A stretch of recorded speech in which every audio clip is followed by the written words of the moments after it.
जनता party क्या react कर रही है इस पर? बहुत स्वागत है सिंह साहब आपका। ये बात तो सामने आ रही है और जो कहा गया वो सार्वजनिक रूप से कहा गया, आपका रिएक्शन? देखिए, कांग्रेस निरंतर झूठ बोलती है। रफाल के मामले में झूठ बोलती रही, बाद में बेशक वो ओबीसी के मामले में मोदी जी वाला उनका झूठ पकड़ा गया। हर बार वे झूठ बोलते और पकड़े जाते हैं। सत्य है, जब ये हुआ था तब मोदी जी उन दिनों में जम्मू कश्मीर के प्रभारी थे, संगठन के जनरल सेक्रेटरी थे और जम्मू कश्मीर का काम देखते थे। तो दिखता है कि कांग्रेस के नेता किस प्रकार झूठ बोलने में माहिर है और झूठा प्रचार करने में, दुष्प्रचार करने में माहिर है। और उनका सिर्फ एक ही टारगेट है कि किस प्रकार से हम दुष्प्रचार करके शायद हम कुछ वोट बैंक ले लेंगे। परंतु लोग इस सबसे बहुत आगे निकल चुके हैं। ये इस सब दुष्प्रचार से या इस प्रकार की ओछी राजनीति में लोग फंसने वाले नहीं है।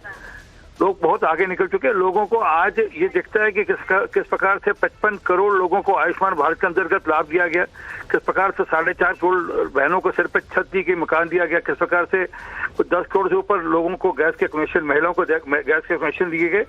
लोग सब तरक्की की ओर देख रहे हैं, इन बातों में पढ़ने वाले नहीं है। परंतु फिर भी कांग्रेस का जो हल्कापन है, आरपी सिंह साहब एक सेकंड, वो कागज जरा और अच्छे से मैं अपने दर्शकों को दिखा दूं। जरा यहाँ पर इसको जो दिखा रहे हैं हम और बेहतर तरीके से आपको दिखाते हैं। और इस पे जो जिस दिन की सील लगी हुई है, डेट सील, वो भी जरा देख लीजिए।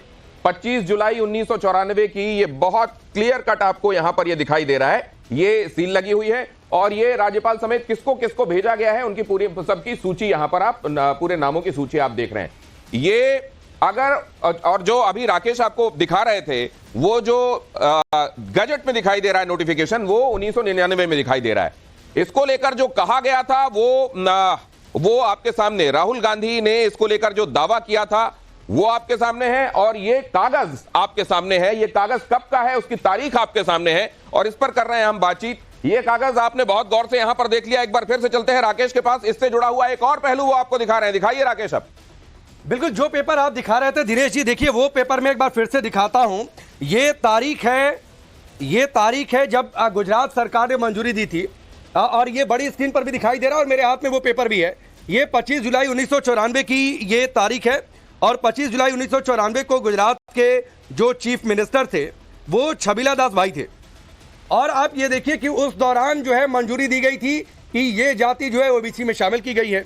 जनता दल और कांग्रेस के सहयोग से सरकार चल रही थी, यानी भारतीय जनता पार्टी की सरकार तो थी नहीं।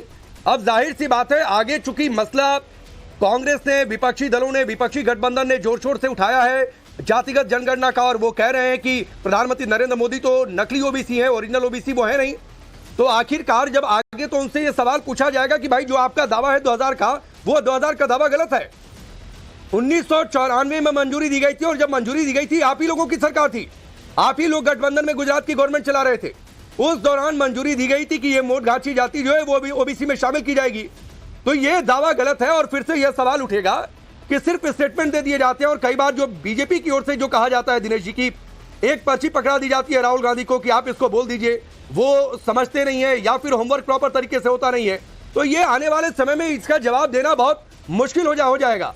छबीला दास जी उस समय गुजरात के मुख्यमंत्री हुआ करते थे, उस दौरान ये फैसला लिया गया था। तो ये काफी अहम जानकारी है। ये गुजरात सरकार के पेपर हैं